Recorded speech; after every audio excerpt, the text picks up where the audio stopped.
course, we're going to talk about the Western Conference Finals Game 3 tonight. Of course, we're going to talk about the Pistons winning the lottery. But we start with Trae Young in Milwaukee with the shots, with the floaters, with the assists. Ice Trae the game, took over the game, scored 48, and brought a win for the Hawks. Jalen Rose, what did you think about this virtuosic performance from Ice Trae?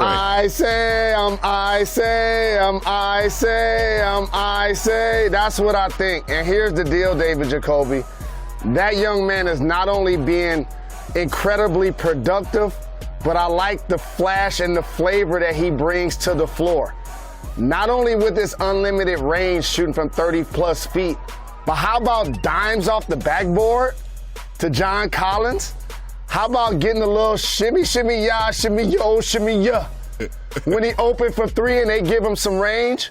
And then his float-on game has been outstanding. And so I'm old enough to remember when the Nets were supposed to come out of the East. I'm old enough to remember the process and all of the changes that happened with that team. And yet the Atlanta Hawks are beating the Milwaukee Bucks 1-0 in the Eastern Conference Finals.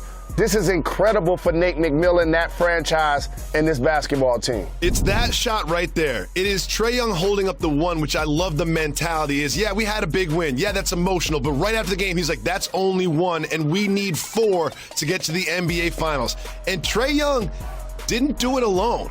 Yes, of course, he scored or assisted 72 of 116 points for the Hawks, but they got a big game from friend of Jalen and Jacoby, John Collins. John Collins was efficient, he was active on both ends of the floor, and he was a key contributor in this victory. What do you think about JC's performance? I think I always try to make sure I acknowledge what makes players look different to me.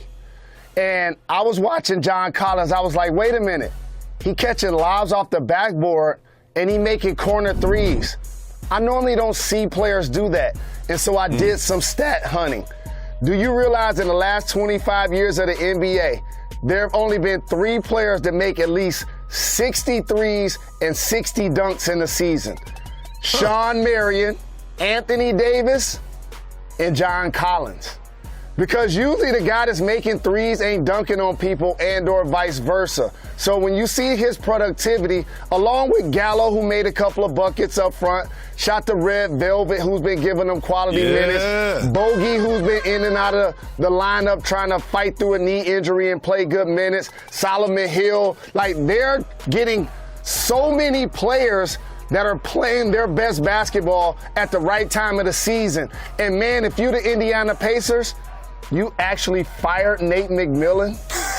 You actually fired Nate right McMillan. After signing him to an extension, After signing him to an extension and then hiring a coach that you fire after one season, that is not a good look. So it's time to turn our attention to the Bucks because it seemed like after timeouts, they would just get Giannis a lob whenever they wanted. It just seemed like, especially in the fourth quarter, after timeouts, Giannis gets a lob, easy bucket. But at the end of the game, Giannis needed a little bit of help because it was Chris Middleton, again, not showing up for the Bucks.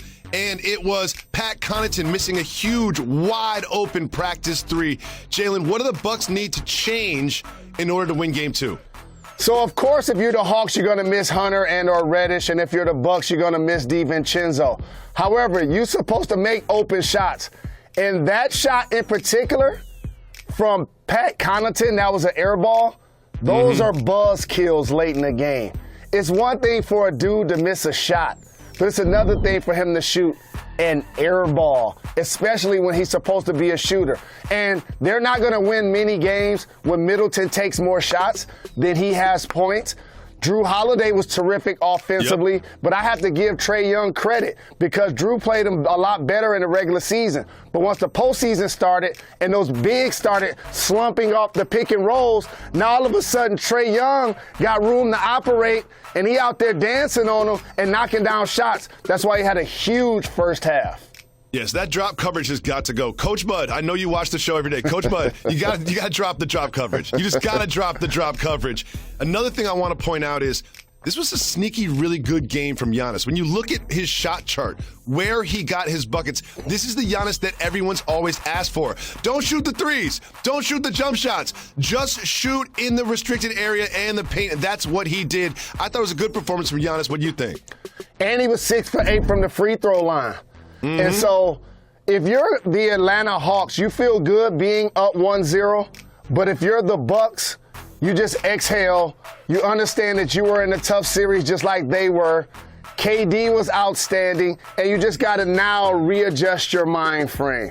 I don't think this is a panic time for the Bucks. I told you in the previous series when they were trailing 2 games that they will still win the series. I'm not going to panic on the Bucks. I'm still picking them to win this series, but it's time to celebrate the greatness of the Atlanta Hawks and the coming out party, not only as a passer, but as an assist guy. And I got to say one other thing. It's lazy to compare Trae Young and Steph Curry. Let me finish my sentence. I know they're both small guards, and I know they both shoot with range. But the only other things they have in common is that they're black. Trae Young is a primary ball handler, an initiator of offense. He does what Draymond Green does offensively for the Warriors. That's why you see Trae Young getting double-digit assists to go with his 40 points. And Steph Curry is the best at moving without the ball. If you notice, you never see Trae Young without the ball. So how they get their 40 is vastly different. That's, to me, what makes it a lazy comparison. I agree. I would never compare those two, and I would say this. The only thing that they have in common is the amount of points they score and their build. That's pretty much it, because their games are completely different.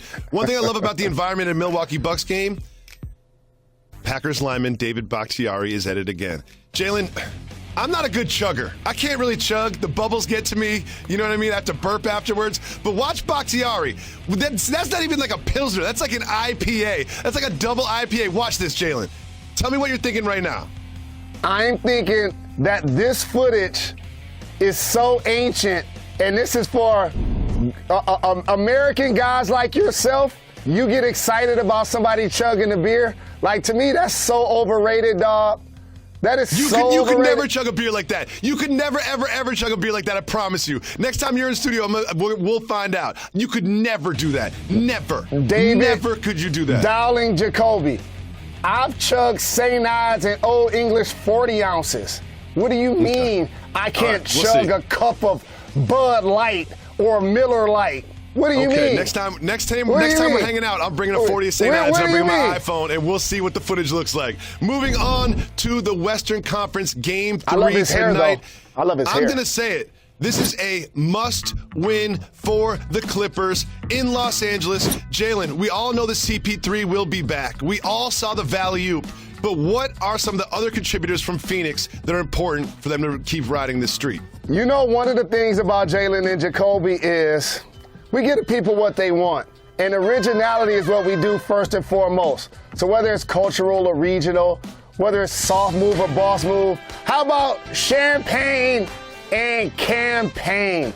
With Chris Paul out, this young man has not only been getting dimes, but also scoring the ball, not turning over the ball, and actually been a game-changing difference maker for a guy that was recently in the G League or overseas or just out of the league. Shout to Monty Williams and his coaching staff for turning champagne and campaign into an asset that was not an NBA player recently.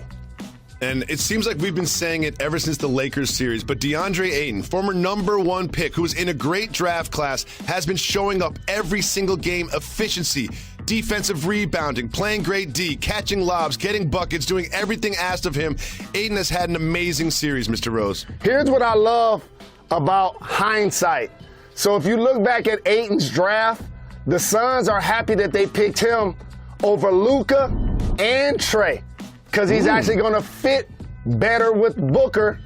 And also, Luka, who's considered to be the best of the three, is at home watching the playoffs.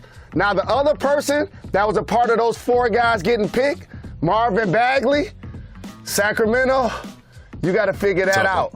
I think the young fella got talent, But, man, if you had a chance to get those other two guys, you got to be kicking yourself. But I agree with you. The productivity of Ayton to be able to catch lobs, make a free throw line jump shot, be able to grab offensive rebounds, and play big has been crucial for the Phoenix Suns. One development to keep an eye on is what happened to Devin Booker's nose. Now, as someone whose nose is on the wrong side of their face, I just want to say, I feel you, Devin. Join the club, dog. It happens to all of us. It happens to all of us. Here's my advice to Devin Booker. Look, don't wear the mask. It's going to get broken again in the offseason. You've got those Kendall Jenner hookups. Get your nose fixed in the offseason. Don't even bother with the mask. Because, listen, having your nose on one side of your face is not so bad. It's worked for me, and I'm handsome. You are so handsome. You are handsome, but you can't play against Patrick Beverley and Marcus Morris and not have a mask on and your nose is broken. They will hit you in the face, so he must wear a mask. My nose has been broken 14 times. When I'm like 50 and I stop playing pickup basketball, that's when I'm going to get it fixed. Well, but hold on, Jacoby. But the Clippers may be in deeper trouble because I see it on the screen. Kawhi remains out. And CP3 returns. Now this becomes the biggest game, not only for the Clippers this year, but in the history of their franchise. Just like in the Eastern Conference, you look down at a sheet of paper, you think Lakers, you think Clippers. They're shoo-ins to win the West. All right, if they don't get it, maybe a healthy Denver Nuggets. What about the Utah Jazz as the number 1 seed?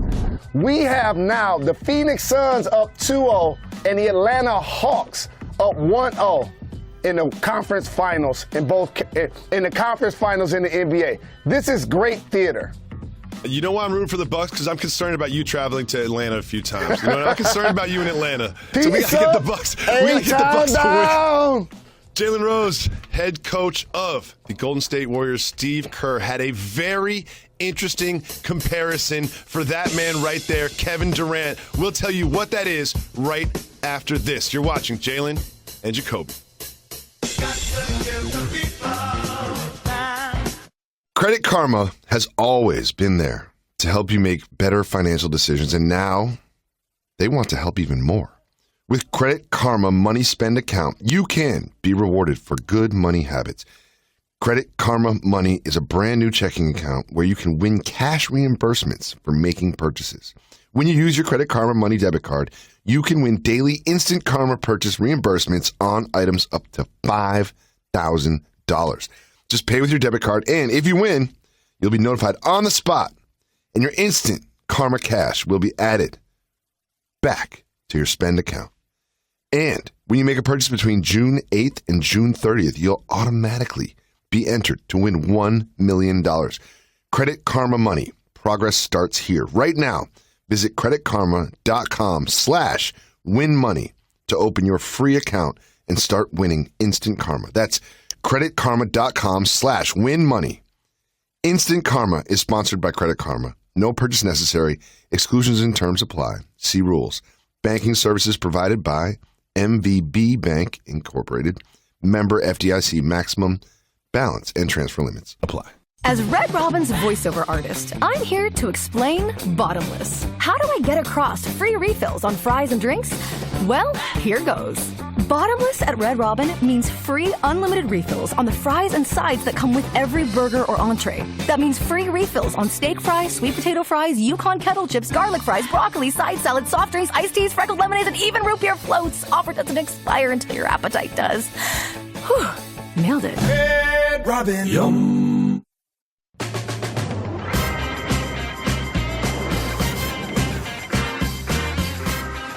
Coming to you live above the Heineken River Deck here in New York City. Welcome back to Jalen and Jacoby. Jalen Anthony Rose, I have one simple question for you.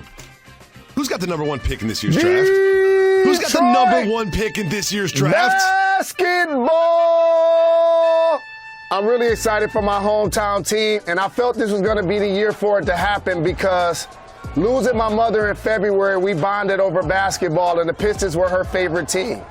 And the last time the Pistons selected a guard number 1 overall was my biological father, Jimmy Walker, in 1967. So I felt this was going to be our turn, in particular since there's a consensus number 1 pick. So shout to my good friend, owner Tom Gores and Platinum Equity, Arm Tellem. And I'll say this to Cade Cunningham. a lot of fan bases, like Big Sean would say, are going to be in your circle. Detroit area fans are going to be in your corner. They're going to shout "What up, though" to you. You're going to be bossing up. You're going to understand about the no-fly zone and the Earl Flynn and the Jet. You're going to know that Detroit versus everybody t-shirts started in the 313. Motown, Motor City, Jefferson, Woodward. He's going to put on the show. He's a fantastic young man. He's going to be a terrific contributor on the floor. And I'm really happy that he's only working out for one team. And that's the squad that has the #1 overall pick. My Detroit Pistons with the best in-game announcer in the game, Mason, who everybody around the league still copies. I will say that there are certain years, not all #1 picks are equal. And this year, you have a true #1 consensus. We know exactly who's going to be. All we're going to talk about is who's going to go #2. And that's a great year to have the #1 pick. Congratulations to Pistons and their fans. Jalen, they've announced the roster of Team USA. And there's some interesting names on the list. What do you think about the roster? I'm excited about the roster, and I assume and I know we're going to win the gold. But I'm disappointed in something. As I do this show every day, I do it in front of a picture of Tommy Smith and John Carlos raising their fists at the Olympics. I also know the favoritism that Christian Laettner was shown when he got a chance to be put on the Dream Team ahead of Shaq and Alonzo, but they made it so that a college player could even get on and gave him favoritism. But this level of, and I got a word for it, Kevin Love is on the team because of tokenism. Don't be scared to make an all-black team representing the United States of America. I'm disappointed by that. Anybody that watched the league this year knows Kevin Love did not have a stellar season, was not the best player on his team, and did not necessarily deserve to be on this squad. And I'm not going to take him off the squad and not put somebody else on it. I'm going to tell you whose spot that should be. That should be a young man that was born in the Bahamas, that is a McDonald's All-American, played in high school and college in Phoenix, Arizona. DeAndre Ayton should have Kevin Love's spot. And I'm disappointed in Team USA for not having the courage to send an all-black team to the Olympics. Jalen, head coach of the Golden State Warriors, Steve Kerr, had something very interesting to say about Kevin Durant. He said that he is more gifted than Michael Jordan. What do you think about those comments? More gifted means he's taller. He's a better three-point shooter. But I ain't seen too many people make a double-clutch, game-winning shot over Craig Elo. I just haven't seen too many people do that. And I look deeper into the box score, and after watching The Last Dance, the world now knows Steve Kerr didn't have the best relationship with Michael Jordan. Like anybody that punches you in the face, y'all have never had the best relationship. And how about Kevin Durant? He went to Golden State and won 2 championships there. They didn't necessarily seem so fine after he left. That's why he's gone. So one is still in the league, and if Steve Kerr says anything about KD, not only will fans dispel it, but KD may clap back. So for Steve Kerr, you put it in neutral and allow KD to get his shine when you know Michael Eric Jeffrey Jordan is the greatest gifted scorer that this game has seen. Look at scoring titles, look at average per game, look at playoff average. This debate, I know that people that haven't seen MJ play will think that, but MJ is the answer to this actual question. We need to stop comparing people to Michael Jordan. It's just unfair. It really just need to stop comparing people to Michael Jordan. And more gift is just a hedge. He's not better than Michael Jordan. He's not a better scorer than Michael Jordan. He's not a better offensive player than Michael Jordan. Michael Jordan is the GOAT, and it's that simple. Jalen Rose. I don't know if you know this, but a gentleman by the name of Alex Caruso was arrested in Texas on possession. TSA found a grinder in his bag. Dog, wherever you're flying to, they have grinders there. Like, why are you flying with the grinder? Wherever you are flying to, they have grinders there. Come on, AC. Hey, dog, don't be mad at AC for being out here on his grind, dog. Don't be mad at him, dog. Rise and grind. Dog, hey, dog, he's an NBA player, dog. He ain't trying to get to town and go to a gas station and buy a grinder in front of fans that want to take pictures, dog. That is not how this works. You throw it in your bag and you think that you don't have the treats, you just have the grinder, so you're going to be good. And then they stretch you out in a state where they allow people to basically carry a gun like a driver's license, but then they want to overemphasize marijuana. And again, in 2021, can we stop overemphasizing marijuana and adult entertainment? Like, these are things that have been happening since the beginning of the time. I know that they try to act like that they're taboo, but these are things that it's okay for Alex Caruso to partake if he chooses. I'm actually disappointed that he actually got arrested. He forgot about that little compartment on the bottom of the grinder. Come on, Alex. You forgot about the little Keith compartment. And, Jalen, we have some breaking news that has to do with your franchise, the Indiana Pacers. They have a new head coach. We'll tell you who that is right after this. You are watching Jalen and Jacoby.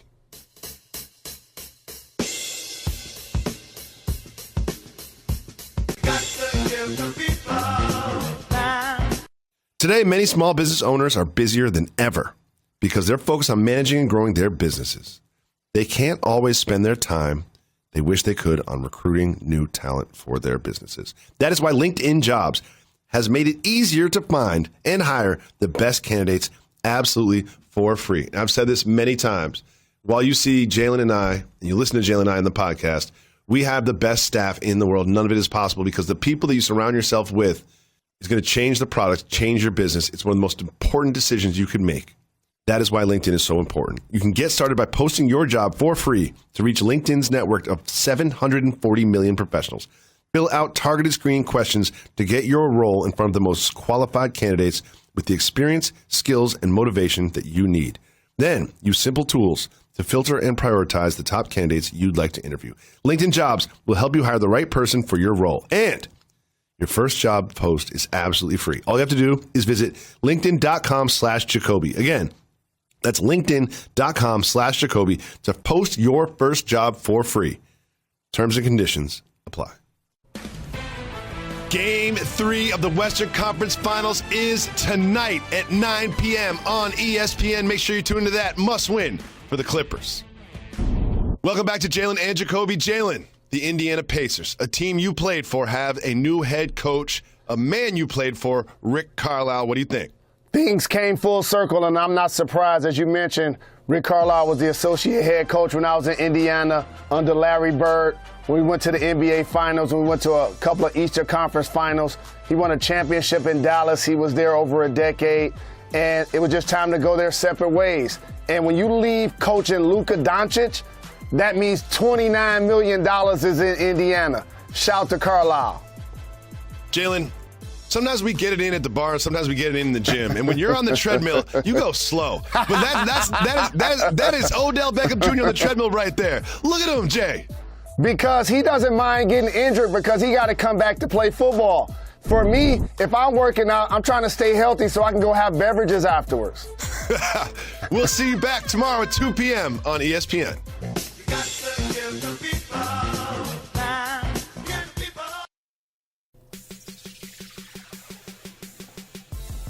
We always say to give the people what they want. Part of that is doing podcast exclusive. We're very excited about this podcast exclusive because there are some topics that we didn't get to touch on because we were preempted on Monday, Tuesday, and Wednesday. There's a lot to discuss. The number one thing I want to discuss with you, Jalen, is it's hard to not have a show, to sit back and watch multiple networks, multiple analysts, everyone just drag Ben Simmons' name through the mud. I'm not here for the Ben Simmons slander. Are we going to act like he wasn't second for Defensive Player of the Year? Are we going to act like he's not a two-time All-Star? Are we going to act like Ben Simmons has no value? Because guess what? He got spooked on a layup and gave it to Matisse Thybulle, who got fouled. We're going to act like Joel Embiid is going to stand in front of a press conference and say that was the turning point in the game? When Joel Embiid got the ball poked out by Danilo Gallinari, and Gallinari had a bang out that basically iced the victory for the Hawks? Jalen, I believe in Ben Simmons as a basketball player. I believe not everyone has to do everything like Trae Young did last night. I believe that Ben Simmons has a lot of value as a basketball player, and I'm not here for any Ben Simmons slander. So it's a complicated conversation, Jacoby, because a lot of what you said is accurate, but you can't ignore an all-star player going 0 for 0 in 4 or 5 playoff games in the fourth quarter. Like 100% from the floor. 100% from the floor. No, you can't ignore that, dog. You can't ignore that. Like, if you and Quincy go to the gym right now, he's going to shoot the ball. He's going to try to shoot the ball. He's going to attempt. You ready for this?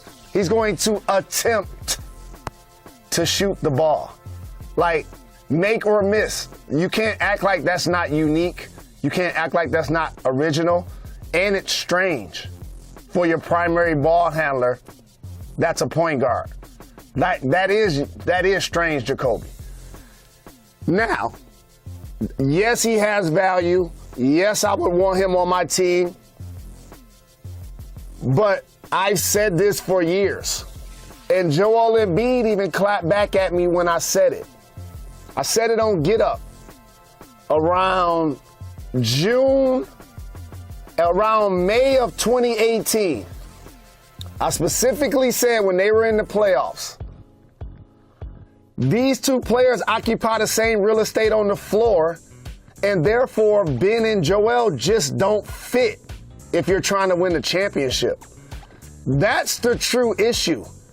Because what you did, Jacoby, you talked about Ben's strengths. Great athlete, great defender, terrific passer, has an awesome floor game when he's confident.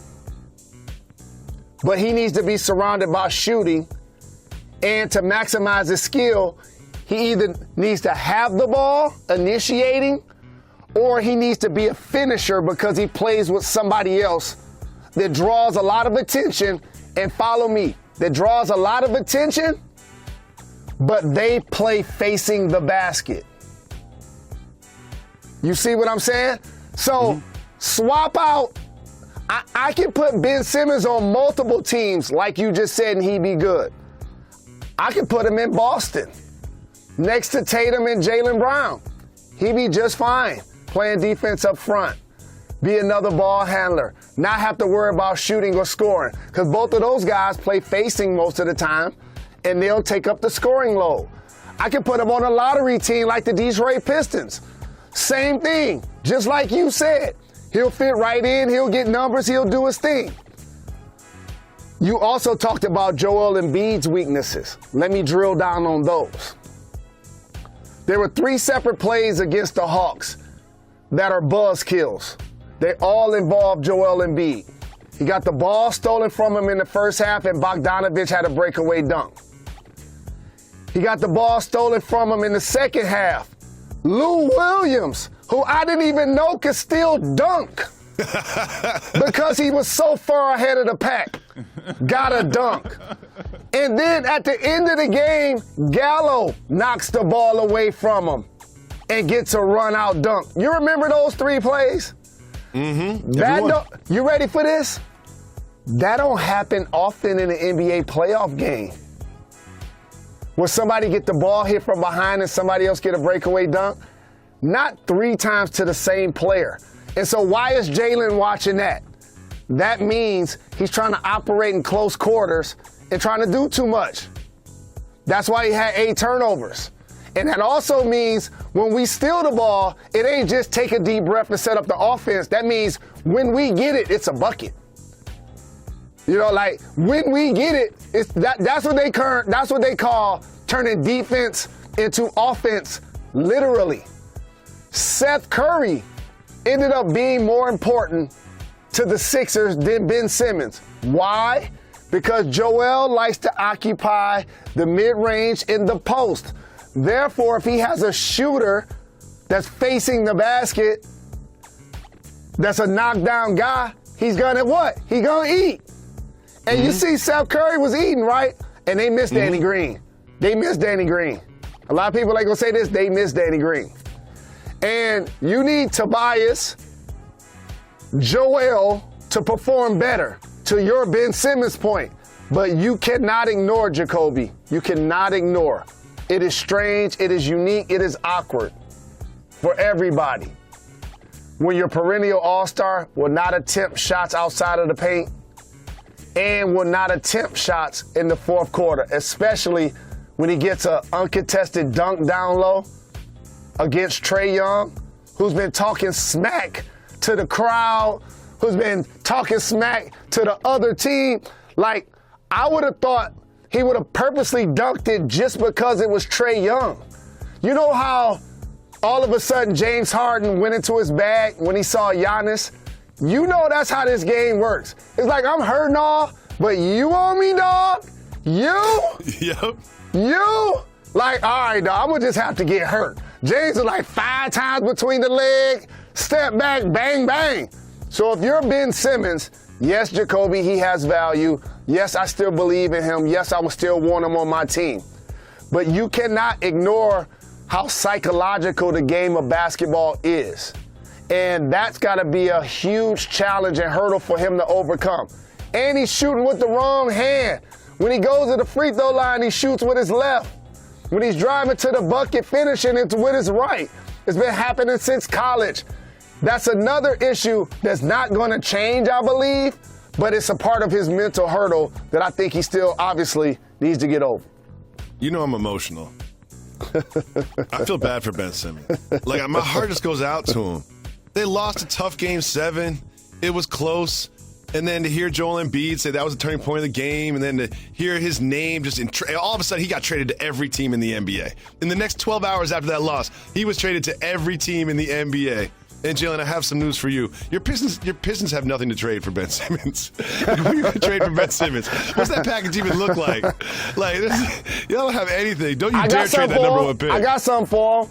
We'll give him the good luck of Big Ben at the draft. You know what I mean? We'll give him the understudy to Mason, who does the in-game announcements. You know what I'm saying? We got some assets. What else we got? We give them a lifetime supply of Little Caesars pizza. Some merch.